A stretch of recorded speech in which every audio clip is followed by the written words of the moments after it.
It's a new year. It's the same old mailbag. You'll be glad to hear. I am joined today by Dave and Paul. Keith's failed a late fitness test, so won't be joining us, unfortunately. But we've got enough questions and enough personalities in the room to get through this one. I'll kick off with, we had the same last time. Question from Tony Campari. He's got a question for us. Can we just answer yes or no? I'm a definite no. No. Yeah, I'm going, Les. You just said we're starting with the same old mailbag. What a big sell that is. You know, I like to run the sell stuff, which we'll come on to in a sec. Same week, same questions. Same old shite. Yeah. Dave, yes or no to Tony's question? What is the question? For any first-time viewers, we might need to so let them know what the question is, I suppose. I mean, Tony I'll tell you what, mate. He's one of the foremost sports journalists. I hope people don't mind that you've been out last night, mate, but what was going on there? No, well, yeah, Dale's is right for people who don't know. Tony Campari, I would give him a follow on Twitter. He's a top sports journalist, often gets the scoops on all the big football stories. But basically, he kind of outs people who get horny on Twitter. So that's his question. Do you get horny on Twitter, pal? I'm going to say yes. I've got a valid reason. No, I've got a valid reason that I don't know. Well, no, I was just going to say no. I need to provide an excuse, otherwise I'll just get treated like a nonce. But the reason I'm saying this is, have you ever seen any time you reply to anybody, there's always like some sort of black porn star that likes it?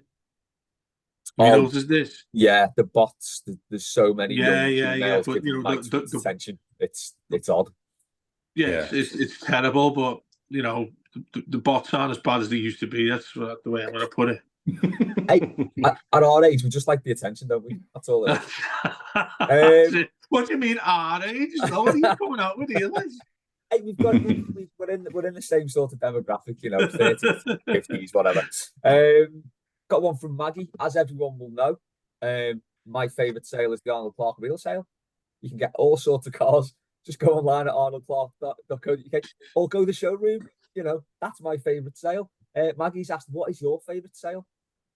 Favourite sale?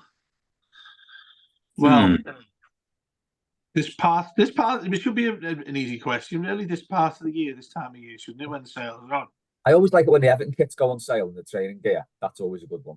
Oh, but have you seen this? Do you know what's funny you say that? Have you seen this at the moment? I went on the site, and you know the way we initially now started selling selling tops for 70 quid now, 85 with the name on the back. They've gone down to 55 quid. Wow. Do you remember when tops, and it wasn't that long ago, it used to be 40 quid. 40 quid was top price on an Everton top. And that was regardless if they already give you one with a player on the back or anything like that. And it was something like a tenner if you wanted the initial, the name of your player on the back. That's just fucking ridiculous how much they are these days. It's nuts. I can't get my head around as well that 2002 kit is now a retro kit that they've re-released. K-Jam one with Rooney. Yeah. Mind blown. That's the skin tight one. I've got the black one of them, and honestly, it's like a frigging wetsuit on me. It's so tight, it's ridiculous. It's completely unwearable. Yeah. Unwearable. I forgot about that one. Do we have 3 kits that time? Yeah, so the white away was white. It was quite baggy, the away one. It was white with 2 blue stripes down. I think I remember that now, blue shorts. It was nice, like. Dales, have you got a favourite sale? Favourite sale? I'd probably go with what you said already about Everton. If I like to go on my Xbox, which is very rare now, being a dad and a teacher, a grown man, with responsibilities, I just don't get as much time now. But I don't know, like if Microsoft or like Ubisoft or anything like do a sale and there's like a game worth buying and it's like a few quid, I'll jump on and get some of them. My least favourite sale, if I could throw that in, is the next sale, and that's not because I participated in it at any point at all. It's because I used to work there in Speak, and when Christmas Eve was done, we were in on Boxing Day prepping for like the sales for like Boxing Day and New Year's, and it was just a joke. Hated every single second. It was absolutely mad. Is this when people like queue up from like 7 o'clock in Yeah. the morning to get? Is there anything in next that you'd queue up for? I don't think there is. I will say that I worked on the home departments at Next, and like obviously I'd appreciate it more, like again being a grown man now. I was like, I don't know, about 20, 21 when I was working there. So it was lost on me really, but I suppose if you wanted a couch, there were decent couches available, but there's a thing called internet shopping, and you didn't need to be outside the shop at 7 o'clock in the morning, but that's just me. No, that's fair enough. I get that. I think Foxy's it's got one. better. Oh, sorry, That's what I was going to say. I think it's better than Black Friday. Black Friday wrecks me a hell of a lot more than anything can do in January. January transfers in January sales, and for a select few people who know me, JD Sports is absolutely brilliant at certain points, isn't it? Yeah. Your JD cheat codes are well appreciated. One from Foxy. After used cars, what product should advertising agencies be promoting to the Blue Room audience? What would get the biggest hit? Pornhub. It's just goes David Saturday morning. Don't normally put this out until after the watershed, do we? We haven't even had our breakfast yet. We haven't. God, I genuinely haven't. Pornhub's good for that as well. I don't know, mate. In terms of what would make a good sale. I don't know. You got to think of something local, haven't you? Really. What's a locally good company? Obviously, we have Denby, who are our sponsors, but aside from them, I can't think off the top of my head any local business who I think would be great. Sorry, Paul. I'll throw Crosby Coffee in there from a very biased point of view. I think they're wonderful. Brilliant coffee, independent, local area. Yeah. On board. I've never been there. Have you been the Azul Monkey in Crosby? That's nice. I know of it. I've not been there yet. Yeah. But every time I go past there, I think of Belter Brecky. Eve Azul. I wonder what he's up to these days. Yeah. Yeah, I mean, the other thing as well, coffee. I love coffee, but I don't often get into town early doors to have some. I never think I can have coffee past 12 o'clock type of thing. But I was going to say Leaf. Is Leaf a Liverpool thing, or is it? No, there's one in West Kirby. There's one, the main one's on Bold Street. Street. Like, the main one's Bold Street, doesn't have. But I meant it doesn't have like it's not a chain type, is it? No, it's not a chain. No, I'll throw them in then. Yeah, free tea. I'm well up for that, definitely. Okay. Who does Dave want to be sent off next week? That's from Liam. I can't believe you've taken some stick after post-match, haven't you?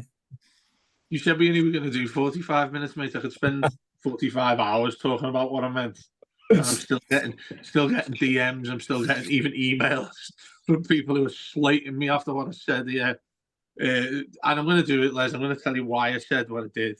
I didn't say. Well, I said it in an appalling way, saying that it was a sending off. I said it was a sending off in the context of how appalling refereeing and VAR is. That when he's done that, I think if you've got time to think about that, if you're Calvert-Lewin, which you don't, if he is aware, and he will be, of the way refereeing is these days and officials are these days, he wouldn't even dream of thinking of putting his toes up, putting his studs up and going in with them in the air. And regardless whether they touch the player or not, sadly, that's the way football is these days. And that is why I said it was a sending off, purely based on the fact that how ridiculous the game is judged these days. That is all I meant. And, a lot my of people, big issue is, and I think other people have said this, what if he had a knife? Do you know what I mean? Could have stabbed someone. You were telling me it was only 10 o'clock on a Saturday morning. You need to put an 18 on this, mate. It's not PG anymore. But do you understand what I'm saying? Because as soon as I put it in the group, you slated me and said behave and all that. But having had some time to reconsider, what I said was in a desperately ridiculous way. But at the same time, I explained to people who allowed me to. Many have just gone away and sending me abuse all over the place and probably get some hate mail too. I haven't taken the time to listen what I meant. So for those who are still with us, that is what I meant. Well, we've got a similar question from Stu, who says, when trying to explain a post-match point on the Bird app, how many times is reasonable before you should just give up? I think he's agreeing with you there. He's definitely agreeing with you, saying, No, yeah, but the worst thing... Definitely sad maybe there, I definitely. Yeah. But I was going to say, lads, the worst thing about me is that I just continue. I keep going and going and going. And the equivalent to that is just digging yourself a bigger and bigger and bigger and deeper hole. And I think a lot of people who talk to me on there know that, because they'll know I'll reply. Take our man Matt Jones, for instance. I gotta think he's probably the most sensible person I know in various walks of life. On there, he doesn't even consider anybody who says anything that is redeemed by him as or deemed by him as a poor way, or a way in which they're trying to start an argument out to him that he doesn't want to get involved with. And normally Matt's so succinct at replying as well on there that I actually think those who want to talk to him fuck it off rather than him, if you get what I mean. So he nails it and how he does it, and I've always been the complete opposite, mate. You just love the aggro, Dave. I've been left crying at home for some of the shit that I've encountered on Twitter. I'm not going to lie. I think I've been a lot calmer in recent years, but obviously this is the fire's back now after what happened with Calvert-Lewin. Paul, have you had any straighteners on Twitter? Do you know what? Not really. No, like try not to get involved. I try not to because of my job and that, and I just protect my account so I don't have to follow and get involved. But I think I've always maybe.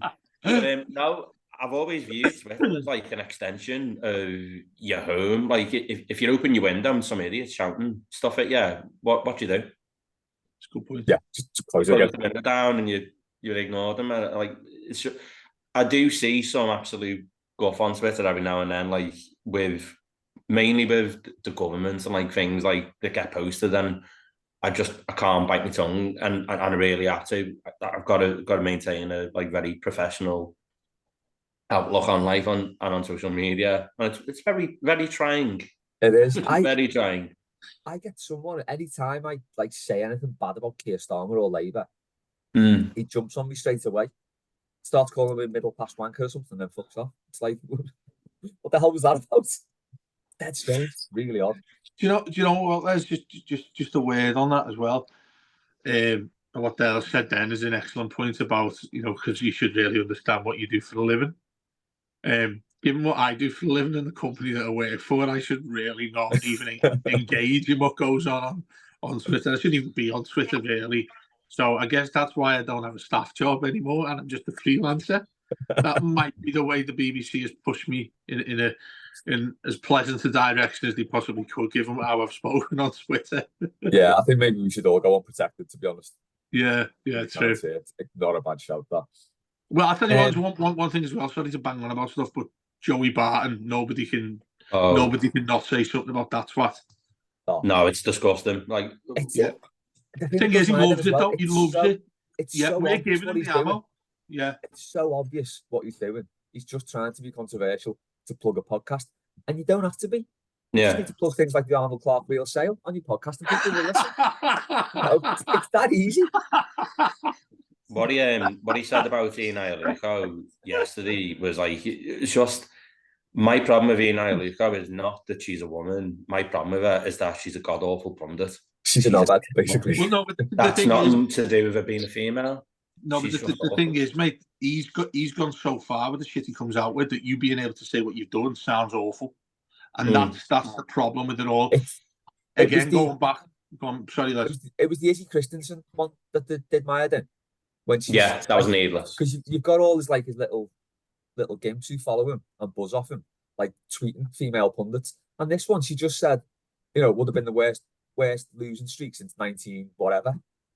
And like, she doesn't even know the year. It's like, does it matter? She's basically saying they haven't had a losing streak for ages. That's all she's saying. It wasn't. Yeah. And then people are buzzing off and going, look at this. It's like, it's just bollocks, isn't it? It's horrible. Yeah. He's I mean that as well, and Dale's a spot on there about you should be able to have an open view on what you make of a pundit. But the fact that if you say you don't particularly think that a female pundit is as good as others, saying that now, he's gone that far in what he's done, being a twat, that when you say that, you're associated with him because of what he said, which I think is completely wrong. Yeah. And, as much as the same as, like, I don't know, pick someone out. Hargreaves, I think he's a fucking idiot and doesn't do anything well. Jermaine Jennings.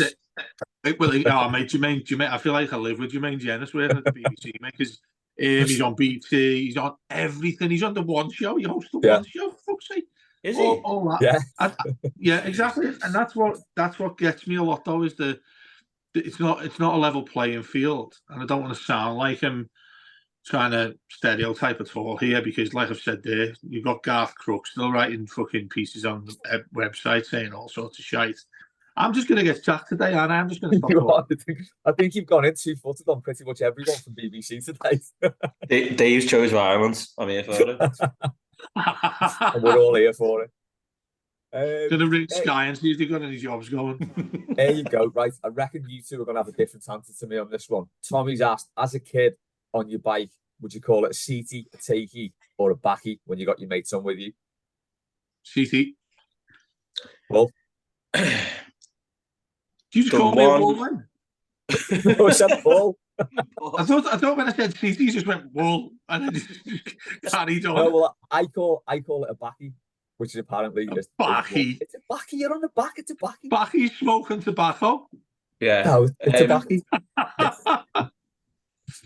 The one out of all of them mentioned growing up, the one I remember more is takey, but even one I remember that wasn't mentioned was a mogga.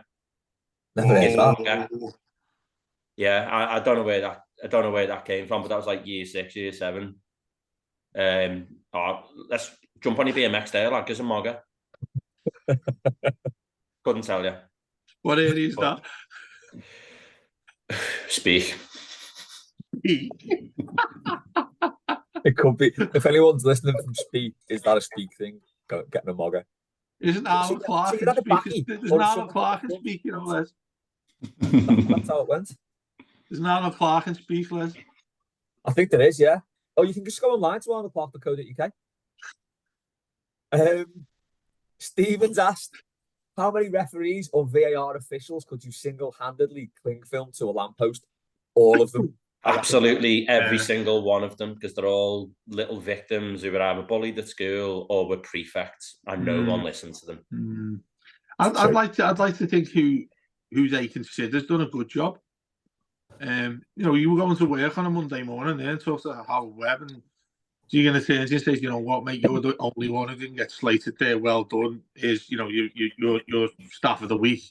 I just like to know how they are spoken to and about when they rock into work and say, do you know what, we're going to have to rescind what happened with Calvert-Lewin, who ultimately says that's fucking wrong, that is why I made this situation. Can you imagine them all in a room arguing, saying why one of them made the decision that a lot of people have considered wrong? Yeah. But to answer that question, I'd get a couple of lampposts. I reckon the one who has the best weekend gets a handcrafted card from Dale Gallagher on the Monday. Yeah. That's what happens. Yeah. I don't want to go over the other night too much, but it still blows me mind that they've looked at that for 3 minutes. It was Pawson, wasn't it, on VAR? He's looked at it for 3 minutes and gone, yeah, I think that's a foul. And then I prefer not to speak on Craig Pawson. Yeah, he's done this a few times, hasn't he, this year? That's bad. Well, did you see what Neil Warnock said? That apparently he's got an issue with Everton, Craig Pawson. Neil Warnock's got no sort of involvement with Everton at all. He's got no need to say that. So it must be a thing. And Kavanagh's just a dead-eyed beauty, and he's horrible. Yeah. What was with the pure Tory power stance from him as well? Oh, it was mad, wasn't it? And then just see Tarkovsky and McNeil buzzing off him. Tarkovsky was laughing his head off, wasn't he? Oh, while he was standing looking at the screen. Yeah, he was stood doing, like you say, Paul, the Tory power stance with his hands on his hips and everything. Oh, Paul Tierney, by the way, obviously he's done what I've done and just taken away all of his hair, and he just looks a bit completely different, different sort of fucking person nowadays. But he's still shit as a referee. They're all crap, aren't they? It's actually at the point, isn't it, where, and it's been like this for a while, where you see the referee and you're just like, oh, he's shitting, but it's every single referee. Yeah. Or you get like the raffle winner from like West Sussex, the one who did our Brighton game. He turns up and like, who's this clown? So you either don't know them or you know the shit, and that's my favorite. My favorite thing going to Goodison is like when like we boo the anthem and it settles down and you go, your referee today is such and such, and they still get booed. Stop doing it. Stop doing it. Get them on side. Who it is. I have always thought that, it's like, don't you want to get the referee on side? But it's just like from the start. There's some random new ones that rock up these days, though, isn't Yeah. it? And they get booed. Give them a go for the laugh. We either don't like you or we don't know you, but either way you get booed. Yeah. Good process. Same with players.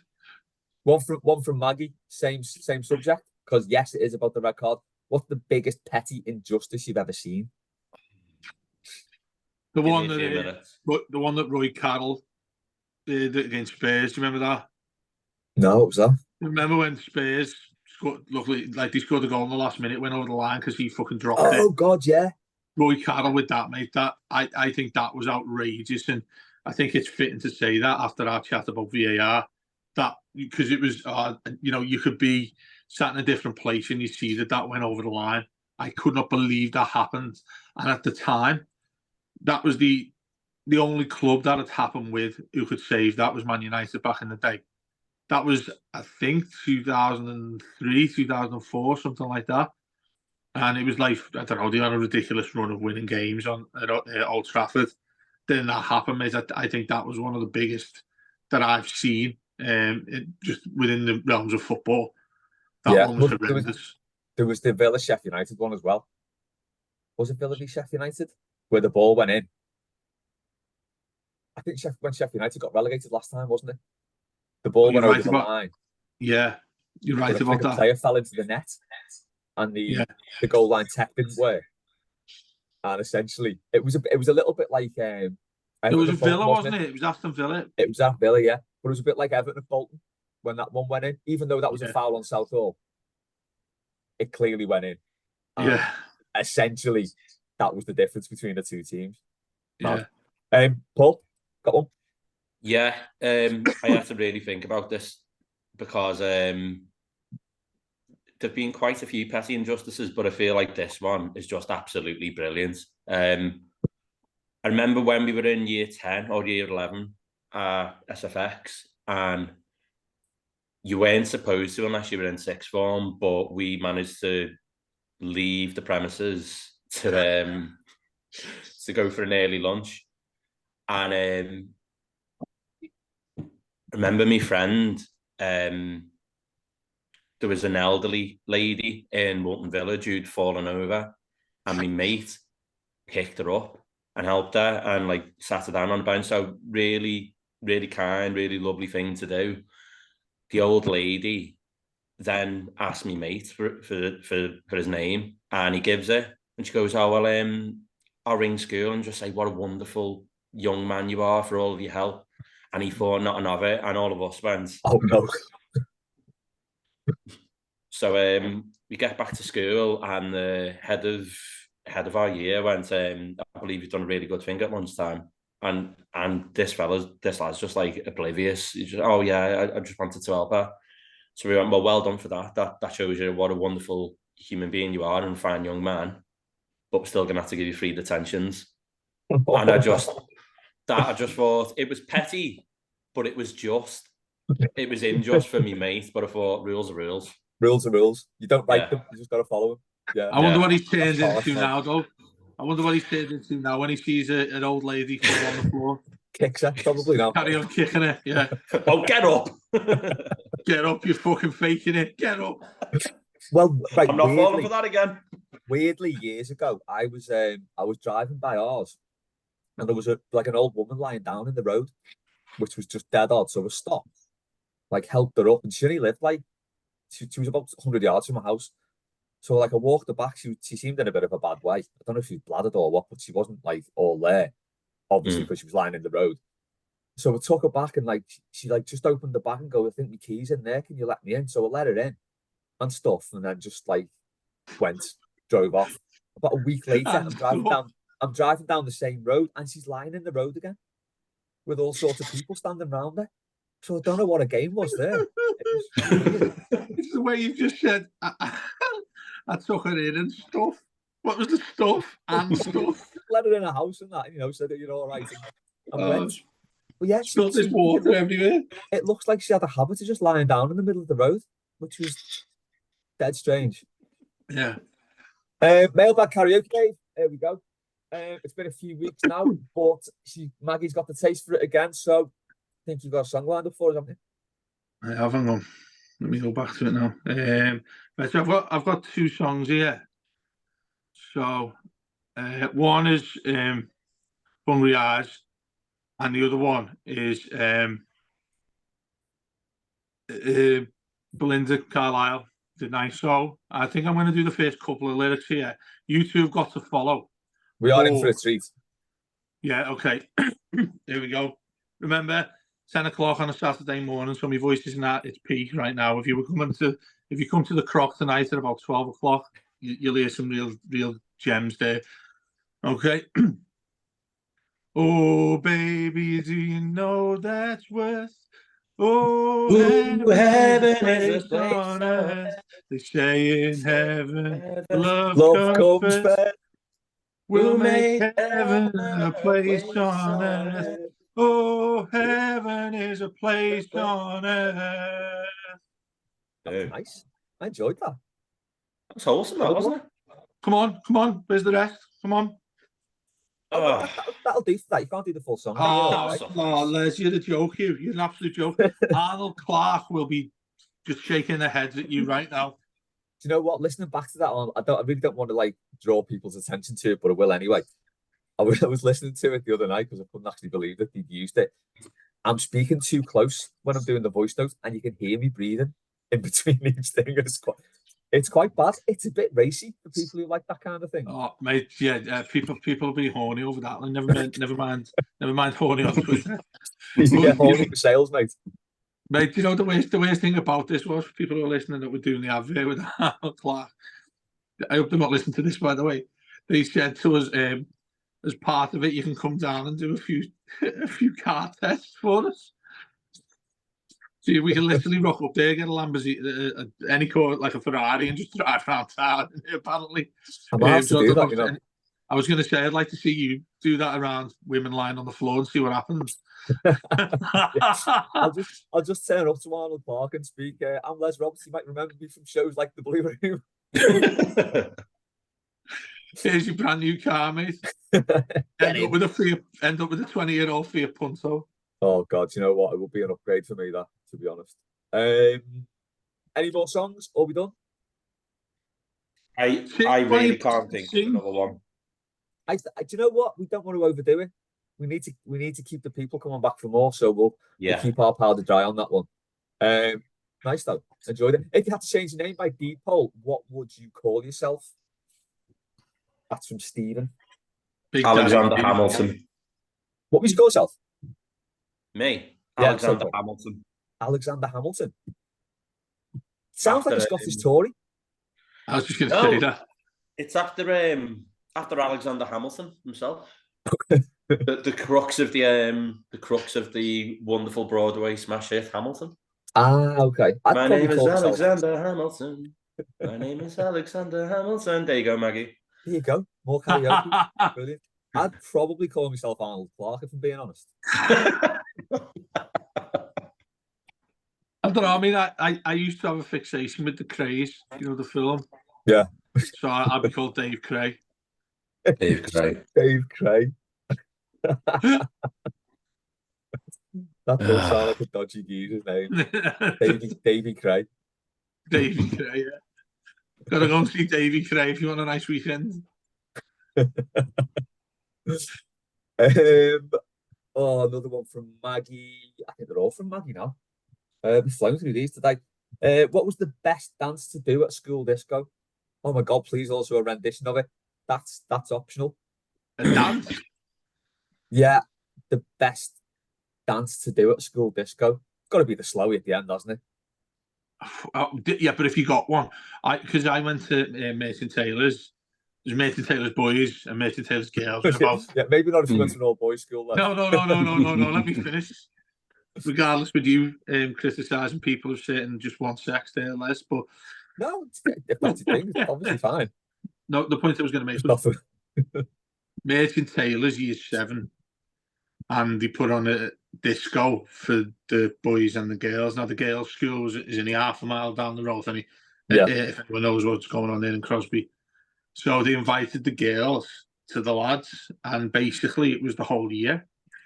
So it was huge. The hall was huge, and I don't know if you've like come across anything like this when you're a kid, but like you'd speak to girls in classes and all that. You know what I mean? You could have a chat with a girl, but normally it's just like taking the piss out of each other, and that you didn't really start a genuine conversation. And in this, the DJ come on, and I'm not joking. All the lads were standing in one corner, and all the girls were in the other. And absolutely nobody would step forth to just be near them, let alone have a dance with them. So me being the cool guy that I was, I stepped forward a little bit more, and then a little bit more edge forward, and a couple of their girls did and all that. Never looked any of them in the eye, and I can't remember what song was on, but I just got to the standard short, elbow eye, decent song and all that. I'm standing there, and I was treated like a hero by the lads behind me, because they all come on and followed me what I was doing there. But yeah, the girls didn't even move one centimetre forward, to be honest with you, so it was quite shameful. Put yourself out there, though, Dave. What can you do? That's all you can do, isn't it? Do you know what I mean by the dance, though? It's just like, a little... Just shoulders going a little bit and all that. There's none of this. Shuffling a bit. You know what I mean? There's none of that stuff. Just getting into the groove of it, yeah. Not going over the top. Yeah. We had a lad in our school. Oh, he's a bad cop by tit as well. He he used to dance to Michael Jackson. Properly, though. Like he brought a hat one time, like a fedora, and everyone would crowd around him while he did his Michael Jackson dancing. Best of them slapping. Did he ever do the lean? Not even someone flopped him. He fell over in the middle of the road, and Les was I was driving past him, my brand new BMW. in an Arnold Clark used car. Where else you got to buy it from? Okay. Oh God, Maggie, how do we fix a problem like VAR? Yeah. How do you fix VAR? Just bin it off. Varia. Yeah.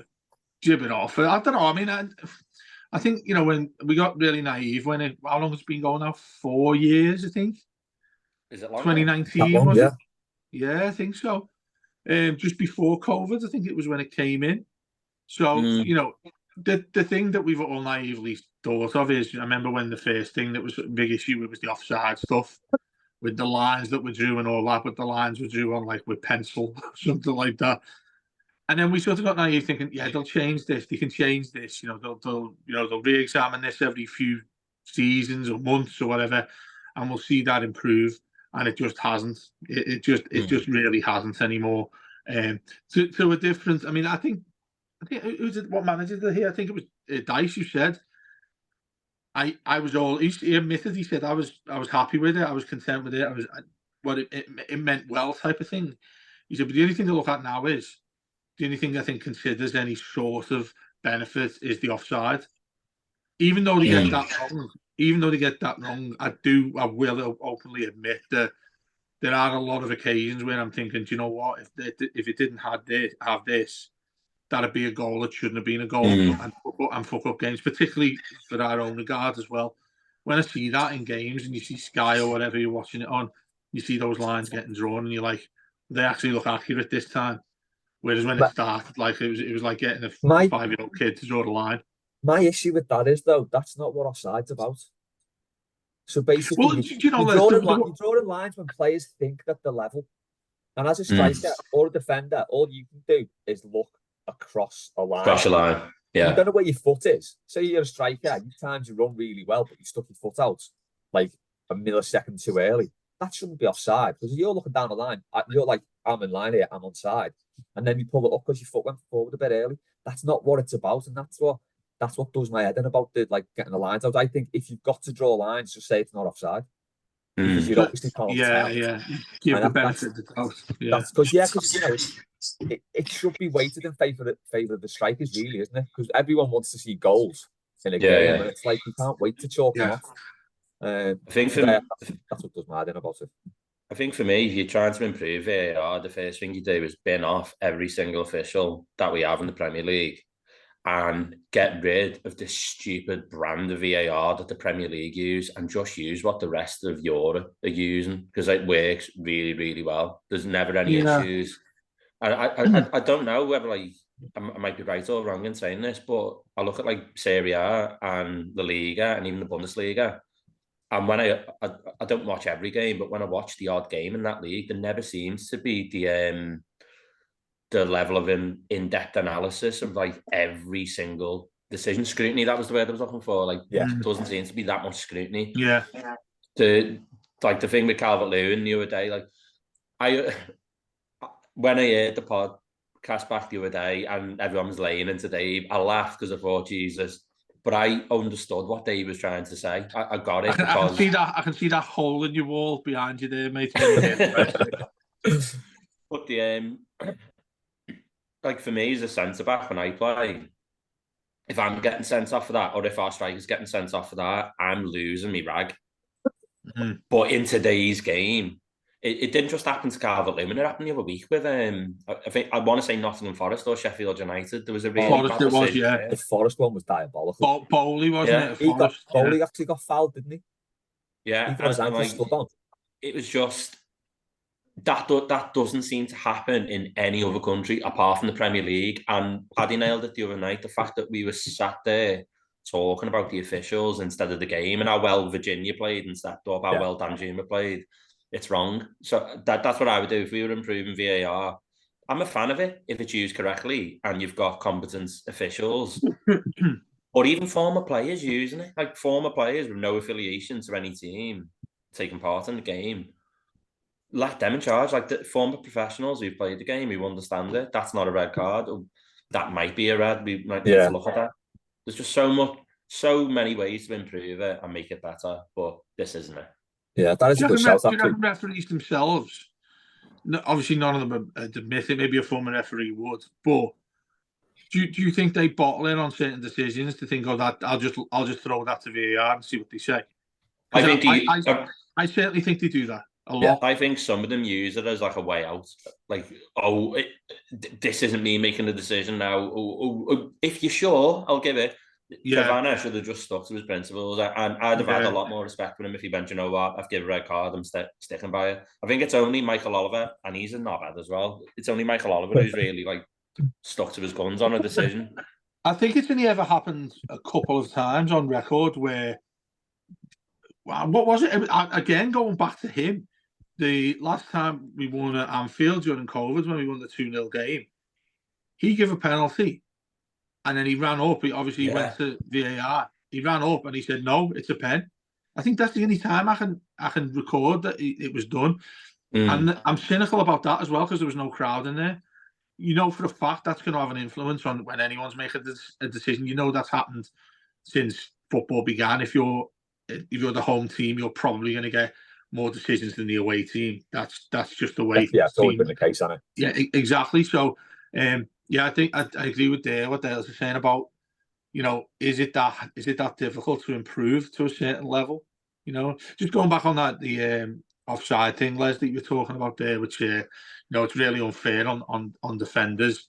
I think, if I'm right, you might have remembered this, but they changed there needed to be air between the forward and the defender. There needed to be a gap of, there's a gap between each other that you can see. You've gone from that to your shoulder. I mean, even as a striker, that's going to do you nothing as much as it would do as a defender as well, isn't it? Well, that's it. Yeah, it's kind of leaving offside down to chance for me. That if you're a defender, part of the skill of playing offside, and I've I've never liked it. I've never liked playing offside. I think it's too risky. But part of the skill is that you keep that line in a straight line and everyone moves together. And as a striker, the big skill of staying on side is like arcing your run or just timing it right. And you could do that like 10 times out of 10 in a game. And 9 times out of 10, you might get pulled because your foot's a bit forward or you've leaned forward with your shoulder a bit. And that does take all the skill out of it. And it does make it like potluck. And I don't know what this new thing is. I noticed on the games over Christmas. I don't know if it's just on Amazon or they all do it. When they're showing the offsides now, you just get a really close-up pixelated picture of like the defender with no context. It's like, what are we trying to look at? Yeah. It's like, yeah. It's so weird. And why is it not in HD in this day and age as well, by the way? How is it so pixelated? Yeah. Like multi-billion-pound industry. Just showing you like a replay on the Nokia. Right, we'll finish on this one from Maggie, which is an absolute beauty of a question. You've got the opportunity to use parts from all current and previous Everton players to make a Frankenstein monster of footballing prowess, power, and genius. Go. So, Poncho Sombrero said Wayne Rooney with Mikel Madar's hair. The end. That's fair enough. We'll definitely pay to see that. And TWS has said, why am I finding the inverse idea easier? Hair Kroldrup's fod, White McNeil's right foot, Cenk Tosun's hair, Unsworth's backside, Segundo Castello's thighs, the stuff of nightmares. That is the stuff of nightmares. That's another way of looking at it, to be fair. I was throwing Michael Keane's arm as well into that. I mean, I'll go for Keaton, keeper Keaton, and go with his head because he looked about 12 years old and never got a game. His bowl cut. Yeah, exactly. Yeah. Defensively, that's a tough one. I mean, I'm going to throw Gravison in there anyway, because that started going a bit mad, didn't it? Because he did have hair when we first signed him. He did. It's weird when you see those pictures. Yeah, it doesn't. That didn't make sense at all. Yeah, Gravison's chest. Yeah, just for all the thumping. Yeah, hair. I'll go with Alexanderson, who had the stunning hair. I think he was a good-looking lad with his nice blonde hair. I said that about Keaton, didn't I? So I can't do that with Alexanderson. You have his name on the back then. Yeah. Just to make more money down the club shop. Eden Tal, I think, as well as body. His shoulders. I have no idea what he looks like. I've just said Eden Tal to throw his name in. Shoulders, it's got to be Mikalenko. Yeah. That boy has got some big shoulders. Yeah. I'm trying to think who we've had that's been an absolute, proper, working out guy. Yakubu's got to be in there.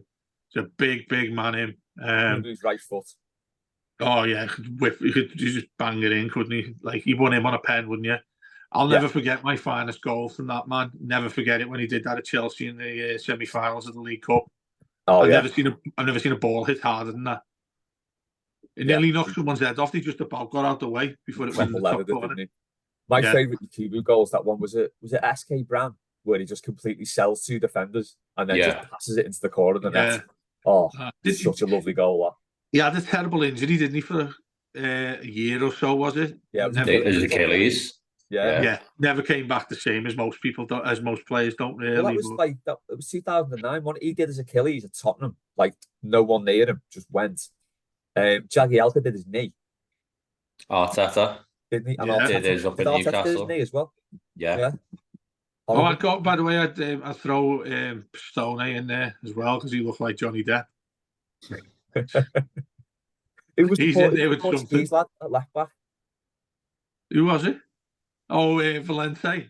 Valente. Nuno Valente's jowls because he put a bit of weight on in the end, didn't he?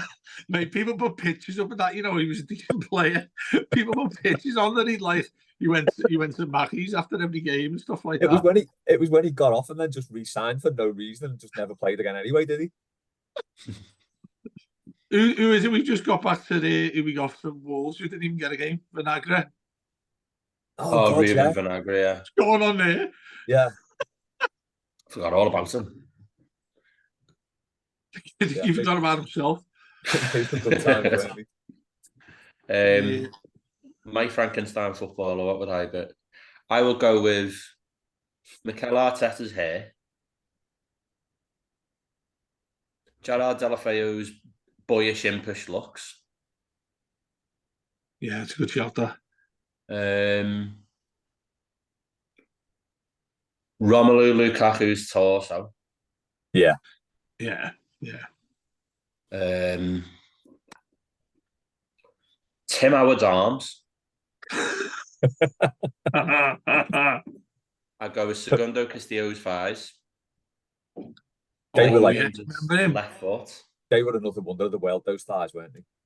Yeah, and the small boy shorts he used to wear. Yeah. Yeah. Who's left foot? Leighton Baines. Yeah. He came on looking like he was wearing a thong, didn't he, Castillo? Tiny little shorts. And then Jibril Sidibe's right foot. Sockless. With the shin pad and no socks. Yes, that's mine right there. That definitely works for me. Right, lads, we will call it time on that. There's crack of that. Other way as any to finish on Sidibe's sock. Yeah, cheers, Dave. Cheers, Paul. Thanks to everyone who sent questions in. Hey, Les, I had someone just message me saying, "Where's the best place to get a car, to get a used car?" Well, I mean, you know, there are like other retailers available, but I can wholly recommend the Arnold Clark Real Sale. It's on now. First time in 3 years. First time in 3 years it's been on. You can buy online or go to your local showroom. I think there's one in Speak. Is Arnold Clark a fella, by the way? He must have been at some point. It's my weekend. Arnold Clark is a way of life. You're going to sack us now, by the way. That's the last time you're going to hear from him. Cheers, gents. Thanks to everyone who sent questions in. We will catch you next time on Mailbag.